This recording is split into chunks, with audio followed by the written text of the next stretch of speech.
With summer coming up, you're going to want to have some vegetarian burger options that aren't just made out of stressed out tofu or artificial non-free range ingredients. We need the free range soy protein isolate, otherwise it's just butchered so inhumanely. Anyway, today we have some black bean and corn burgers that are not made with caged beans or caged corn.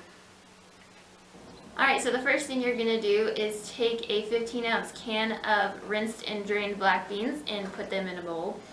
After that, you're going to add on about a cup of Italian breadcrumbs, about 3/4 of a cup of green onions, and then 1/4 of a cup of vegetable oil. After that, you have the seasonings. We all kind of have our own seasonings that we like. Maybe you like to inundate everything with garlic salt because you're really scared of vampires. Or maybe you're just tired of Edward Cullen and you don't want him showing up at your picnic. I don't know. But anyway, I have used about 3 tablespoons of basil, about a tablespoon of oregano, about a teaspoon of cumin, and about half a teaspoon of black pepper and garlic salt each. So I'm going to go ahead and stick those in there. And then you're going to mix them up with a mixer. Alright, so I've got these kind of mixed up now. And the next thing you're going to do is add another can of 15 ounces of rinsed and drained black beans, and then about a 15-ounce can of corn. I'm going to go ahead and mix all of that up too.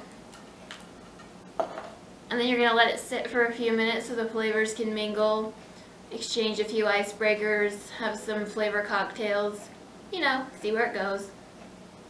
So after you have let the flavors party for about 15 minutes, you're going to go ahead and dig in and make some patties.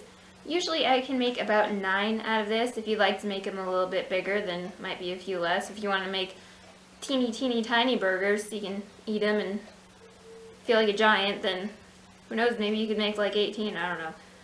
The best part about this is that you get to play with your food. So take that, all the adults who told us not to when we were 6. I'm playing with food and uploading the evidence onto the internet. Anyway, once you go ahead and get your patties ready to go, you're going to cook them at 350 degrees for about 20 minutes. And then when they're done, you can serve them on a whole wheat bun, which is what I usually do. And you can use some mayo or vegenaise, which I sometimes use. I'm probably not even saying it right. I've kind of gone through about 5 different ways of saying it, and they're probably all wrong. And you can just put some tomato or avocado or whatever you would like to include with it. I like avocado, but since this is Thrifty, that's a little bit more on the pricey side, so it is up to you.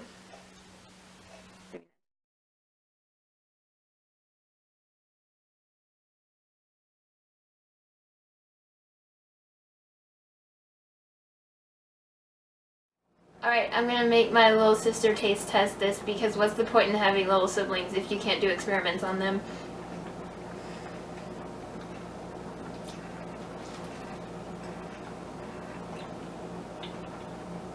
Actually kind of tastes like a burger. Kind of tastes like a burger. So confused as to what I've been making for the last 30 minutes. Well, I mean, like, it's a vegetable burger. It's not meat eaters like me. What? So what do you think? I'm gonna talk with a mouthful of food. Poor manners on the internet.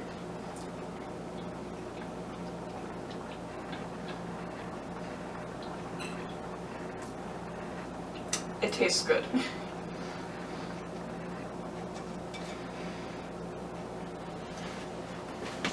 But no, really, it tastes like a burger.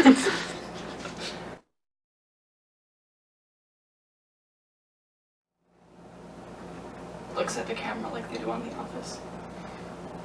You wish you were Jim Halpert.